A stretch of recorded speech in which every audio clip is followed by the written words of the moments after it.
মৰমৰ অকণিহঁত নমস্কাৰ মই গীতিমা দাস মই তোমালোকৰ লগত আলোচনা কৰি আছিলো তোমালোকৰ তৃতীয় শ্ৰেণীৰ আমাৰ গণিত পাঠ্যপুথিখনৰ প্ৰথম পাঠটিৰ অংশসমূহ আহাচোন আজিৰ অংশটিত কি আছে বা আমি কি শিকিবলৈ পাম চাওঁ চোৱা ইয়াতে আমাক প্ৰথমে দিয়া হৈছে ৰমলাহতৰ ধূপকাঠিৰ উদ্যোগ এতিয়া ৰমলাহতৰ ধূপকাঠিৰ উদ্যোগৰ পৰানো আমি কি শিকিব পাম আহাচোন চাই যাওঁ ইয়াতে আমাক কৈছে ৰমলাহতৰ ধূপকাঠিৰ উদ্যোগত প্ৰথমে তেওঁলোকে কিছু সংখ্যক বাঁহ আনি এটা নিৰ্দিষ্ট জোখত সৰু সৰুকৈ কাটি কাঠি প্ৰস্তুত কৰি লয় তোমালোকেতো ধূপকাঠিবোৰ দেখাই পাইছা ধূপকাঠিবোৰত কি থাকে সৰু বাঁহৰ এডাল কাঠি থাকে নহয় নে সেইবাবে ৰমলাহতে কিছুমান বাঁহ আনি লয় আৰু বাঁহৰ পৰা এটা নিৰ্দিষ্ট জোখ কৰি সৰু সৰুকৈ কিছুমান কাঠি প্ৰস্তুত কৰে তাৰ পাছত ধূপকাঠি প্ৰস্তুত কৰি কাঠিবোৰ 100 বা 10ৰ গোটত থোপ কৰি ৰাখে আৰু তাৰ পাছত সেই কাঠিবোৰ তেওঁলোকে 100 বা 10ৰ গোট হিচাপত তৈয়াৰ কৰে আহাচোন কাঠিৰ হিচাপ কৰি খালি ঠাইত লিখো এতিয়া আমি তেওঁলোকৰ কাঠিবোৰ হিচাপ কৰিম আৰু খালি ঠাইত লিখিম চোৱাচোন প্ৰথমতে এয়া কি দেখা পাইছা 100 এইটো হল 100ৰ মুঠা আৰু তাৰ লগত এডাল আছে নহয় নে তাৰ মানে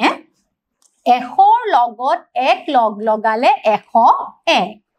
আকৌ ঠিক সেইদৰে 100ৰ লগত 2 লগ লগালে 102 100ৰ লগত 3 লগ লগালে 103 100ৰ লগত 4 লগ লগালে হ'ব 104 100ৰ লগত 5 লগ লগালে 105 100ৰ লগত 6 লগ লগালে 106 100ৰ লগত 7 লগ লগালে 107 100ৰ লগত 8 লগ লগালে 108 100ৰ লগত 9 লগ লগালে হ'ব 109 আৰু 100ৰ লগত 10 লগ লগালে হ'ব 110 তাৰ পিছত চোৱা 100ৰ লগত 11 লগ লগালে এইটো হল 100ৰ মুঠা আৰু এইটো হল 10ৰ মুঠা 110 হল আৰু এডাল কাঠি থাকে 10ৰ লগত 1 লগ লগালে হ'ব 11 আৰু 100ৰ লগত 11 লগ লগালে হ'ব 111 তাৰ পিছত চোৱা এইটো হল 100 ইয়াতে 10ৰ থোপ আছে দুটা 2 10 20 আৰু ইয়াতে এতিয়া কাঠি আছে 1 2 3 4 5 2 10ৰ লগত 5 লগ লগালে হল 2 10 5 25 100ৰ লগত 25 লগ লগালে 125 তাৰ পিছত ইয়াতে চোৱা 100 আৰু 10ৰ থোপ আছে 4টা 4 10 40 গতিকে 100ৰ লগত 40 লগ লগালে হ'ব 140 তাৰ পাছত এতিয়া ইয়াতে চোৱাচোন এইটো হল 100 আৰু এতিয়া 10ৰ থোপ কিমান আছে আমি গণনা কৰো 1 2 3 4 5 6 7 8 9 9 10 90 কাঠি আছে 1 2 3 4 5 6 7 8 9 9 10 আৰু 9 10 90 হল আৰু তাৰ লগত 9 লগ লগালে হ'ব 9 10 9 99 100ৰ লগত 99 লগ লগালে হ'ব 199 বুজিব পাৰিছানে তোমালোকে এইখিনি আহা ইয়াৰ পাছত কি আছে চাওঁ এইবাৰ ইয়াত আমাক কৈছে নিৰ্দেশনা অনুসৰি আকৌ আহা কি আঁকিম চাওঁ আহাচোন প্ৰথমতে আমাক কৈছে 105ৰ পৰা এক ঘৰকৈ আগলৈ জপিয়াই 10 নং ঘৰত এই গোল চিনটো আঁকিব লাগিব এতিয়া আমি ইয়াতে বিচাৰিম 105 105 ক'ত আছে এইটো হল 105 105ৰ পৰা এঘৰকৈ আমি আগুৱাই যাম এতিয়া চোৱাচোন এঘৰকৈ যেতিয়া আগুৱাই যাম কোনটো পাম 1 2 3 4 5 6 7 8 9 10 105ৰ পৰা এঘৰকৈ আগুৱাই গলে 10 নং ঘৰত পাম আমি 115 আৰু তাত আমি এই চিনটো এনেদৰে আঁকিম তাৰ পাছত কৈছে 124ৰ পৰা 3 ঘৰকৈ আগলৈ জপিয়াই 4 নং ঘৰত এই ছবিটো আঁকিব লাগিব এতিয়া 124ৰ পৰা আমি 3 ঘৰকৈ আগলৈ জপিয়াই যাম চোৱাচোন 124 কোন এইটো হল 124 এতিয়া 124ৰ পৰা আমি 3 ঘৰ আগলৈ জপিয়ালে কিমান হ'ব 127ত হল 1 2 এইটো 3 আৰু আমাক 4 নং ঘৰত আমি এই ছবিটো আঁকিব লাগিব 4 নং ঘৰ হ'ব 128 তাৰ পাছত কৈছে 155ৰ পৰা 5 ঘৰকৈ পিছলৈ জপিয়াই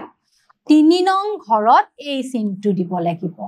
এতিয়া 155ৰ পৰা আমি 5 ঘৰকৈ পিছুৱাই আহিম চোৱাচোন প্ৰথমতে আমি পালো এইটো হল 155 5 ঘৰ আমি পিছুৱাই আহিলে কিমানলৈকে আহিম 1 2 3 4 5 এইটো হল 5 নম্বৰ ঘৰ 5 ঘৰ আমি পিছুৱাই আহিলো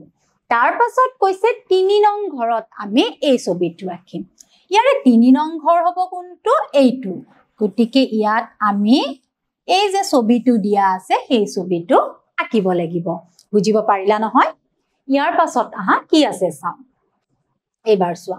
ইয়াতে দিয়া আছে খালি ঘৰত সংখ্যা লিখো আহা এতিয়া আমি এই খালি ঘৰবোৰত সংখ্যা লিখিম তোমালোকে চোৱা 100 101 102 103 104 105 106 107 108 109 110 111 112 113 114 115 116 117 118 119 120 121 122 123 124 125 126 127 128 129 130 131 132 133 134 135 137 138 139 140 141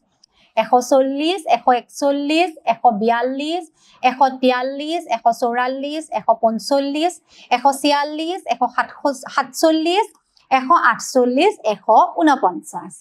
149 150 151 152 153 154 155 156 157 158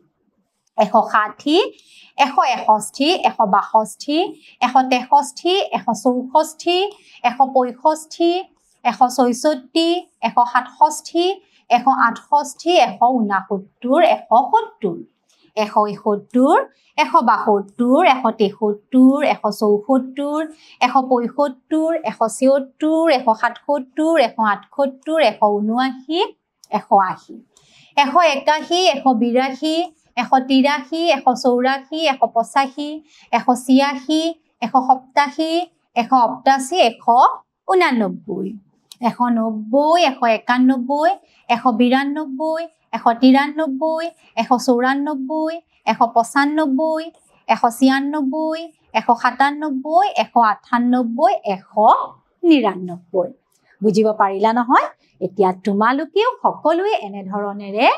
এই খালি ঘৰত সংখ্যাবোৰ লিখাৰ চেষ্টা কৰিবা এখিনিলৈ নিশ্চয় সকলোৱে বুজি পালা তেনেহলে আজিলৈ মই আহিছো পুনৰ আহিম তোমালোকৰ মাজলৈ এই পাঠটিৰ আন অংশলৈ ধন্যবাদ